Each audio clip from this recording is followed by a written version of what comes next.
Chief justice of India DY Chandrachud ने क्यों कहा कि कोई भी मामला कोर्ट के लिए छोटा नहीं होता?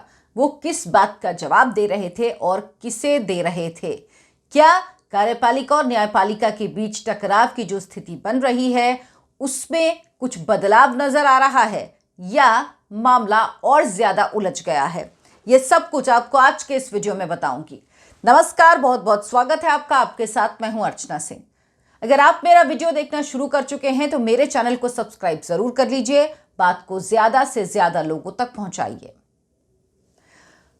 पिछले कुछ वक्त से जिस तरह से जो कानून मंत्री हैं और दूसरी तरफ न्यायपालिका एक दूसरे के लिए बयानबाजी कर रहे हैं, ये कहिए कोर्ट की टिप्पणियां आती हैं और जो लॉ मिनिस्टर जो बातें कहते हैं उनको देखकर ऐसा लग रहा है कि दोनों में टकराव की स्थिति है।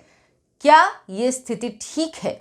ये स्थिति में सुधार क्यों नहीं हो रहा है? क्योंकि दोनों तरफ से बातें कही जा रही, लेकिन क्या कोई किसी की बात सुनने को राजी नहीं है।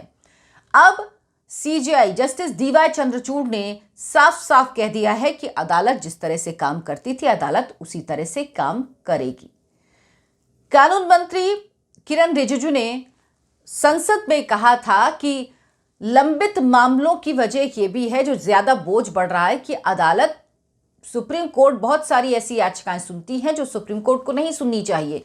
जिक्र किया था उन्होंने खास तौर पर जमानत अर्जियों का। उन्होंने कहा था जमानत अर्जी के लिए हाई कोर्ट ही फाइनल बॉडी है। सुप्रीम कोर्ट जमानत अर्जी पर सुनवाई करके समय खराब करती है, जिस वजह से और केसों की सुनवाई नहीं हो पाती और मामले सुप्रीम कोर्ट में भी बढ़ते चले जा रहे हैं।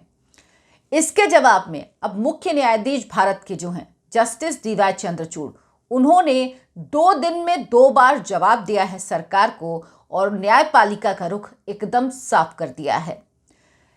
पहली बार उन्होंने ये बात कही एक मामले की सुनवाई में सुप्रीम कोर्ट के दौरान, और दूसरी बार ये बात कही एक कार्यक्रम के दौरान, और अपना रुख, न्यायपालिका का रुख एकदम साफ कर दिया।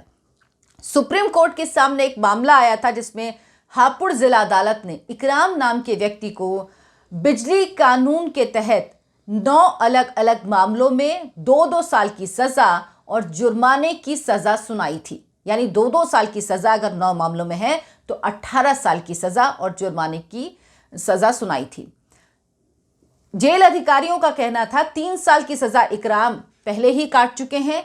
उन्होंने जब रिहाई की बात कही तो जेल अधिकारियों का कहना था कि ये हर सजा अलग अलग चलेगी। यानी अगर एक साथ सारी सजा चलेंगी तो उन्हें 2 साल की सजा होती, लेकिन अगर अलग अलग चलेगी तो 18 साल की सजा होती।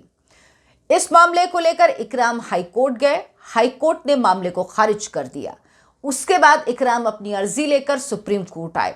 सुप्रीम कोर्ट में जस्टिस डीवाई चंद्रचूड़ की बेंच इस मामले की सुनवाई कर रही थी। सुनवाई के दौरान कोर्ट ने हाईकोर्ट की याचिका, हाईकोर्ट का जो फैसला था उसे रद्द कर दिया और कहा कि ये अलग अलग सजा नहीं चल सकती, क्योंकि अगर ऐसा हुआ तो ये तो हत्या के दोषी से भी ज्यादा सजा हो जाएगी। तो इतनी सजा, 18 साल की सजा किसी को नहीं हो सकती ऐसे किसी मामले में, इसीलिए ये सजा एक साथ चलेंगी और 2 साल की सजा ही मानी जाएगी।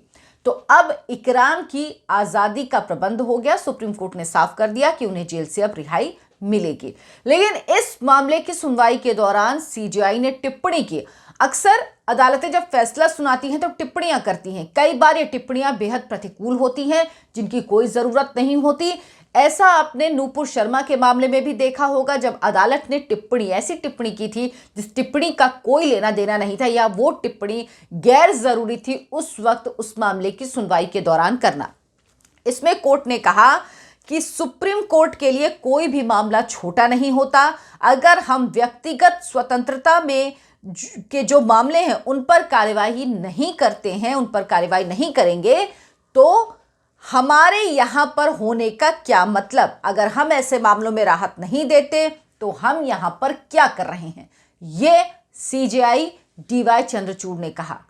ये जो किरण रिजिजू हैं उनके उस बात का जवाब था जिसमें उन्होंने कहा था कि सुप्रीम कोर्ट हर तरह की याचिका सुनती है जो सुप्रीम कोर्ट को नहीं भी सुननी चाहिए। इसके अगले ही दिन जस्टिस डीवाई चंद्रचूड़ एक कार्यक्रम में थे।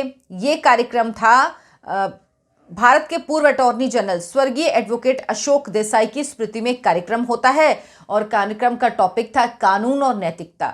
इसमें बोल रहे थे जस्टिस डीवाई चंद्रचूड़ और इस दौरान भी उन्होंने यही बात कही। उन्होंने कहा कि व्यक्तिगत स्वतंत्रता का मामला होगा तो उसमें हम हस्तक्षेप करेंगे। साफ कर दिया है कि व्यक्तिगत स्वतंत्रता का से संबंधित कोई भी मामला अगर आएगा तो हम उसमें हस्तक्षेप करेंगे। ये करना हमारा कर्तव्य है। अगर हम ये नहीं करते हैं तो हम यहां पर क्यों हैं? ये संवैधानिक दायित्व है अदालत का कि व्यक्तिगत स्वतंत्रता के मामलों में हम न्याय दें, हम राहत दें। अगर हम ये नहीं कर सकते हैं तो हम यहां पर क्यों हैं? कोई भी मामला सुप्रीम कोर्ट के लिए छोटा या बड़ा नहीं होता। तो 2 बार 2 दिनों में justice DY Chandrachud chief justice of India ने यह बात कही है। यानी उन्होंने कानून मंत्री को साफ बता दिया कि अगर आप ये सोचते हैं कि छोटे मामलों की सुनवाई अदालत में नहीं होगी तो ऐसा नहीं होगा। ठीक बात है, अगर अदालत को लगता है क्योंकि जो ये मामला है इसमें अगर हाईकोर्ट से राहत नहीं मिली तो ऐसा तो नहीं होना चाहिए कि फिर सुप्रीम कोर्ट से भी उस व्यक्ति को राहत नहीं मिले, सुप्रीम कोर्ट में सुनवाई के लिए वो नहीं जा सके।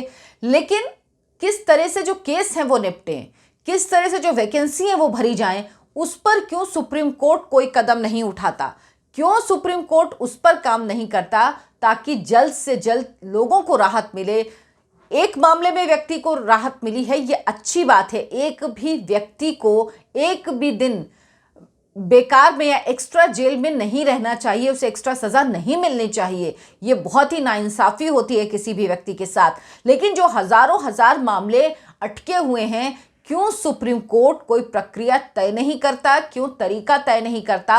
और ये सिर्फ सुप्रीम कोर्ट की बात नहीं बल्कि हाई कोर्ट और निचली अदालतों तक ये फॉर्मूला क्यों नहीं जाता ताकि जल्द से जल्द ये मामले सुलझ पाएं? क्यों सुप्रीम कोर्ट इस बात पर अड़ा हुआ है कि कॉलेजियम सिस्टम ही ठीक है? अगर सरकार को भी कोई और सिस्टम लाना है, जिस तरह से एक बिल आया, सीपीएम के नेता लेकर आए संसद में, एनजेसी, अगर सरकार की मंशा है कोई इस तरह का बिल लाने की तो सरकार क्यों नहीं लाती? लेकिन इसमें एक सवाल और है, सरकार को डर है कि फिर से वो लेके आएगी तो फिर से इसको रद्द कर देगी न्यायपालिका। हालांकि जिस तरह से अब एनजेसी को लेकर सवाल उठाया जा रहा है, कहा जा रहा है कि किस तरह से सर्वसम्मति से संसद से पास एक बिल को न्यायपालिका स्ट्राइक डाउन कर सकती है, किस तरह से रद्द कर सकती है, ये बात भारत के उपराष्ट्रपति जगदीप धनखड़ ने भी कहा। उन्होंने तो यहां तक कह दिया कि यह दुनिया का अकेला मामला है जहां सर्वसम्मति से पास कानून को न्यायपालिका रद्द कर देती है। तो सुप्रीम कोर्ट को यह सोचना होगा कि किस तरह से इन मामलों से निजात मिले और केसों की संख्या कम हो, लोगों को ज्यादा से ज्यादा राहत मिले। अगर आपको मेरा वीडियो पसंद आया है तो लाइक करें, शेयर करें और मेरे चैनल को सब्सक्राइब जरूर कर लें। नमस्कार।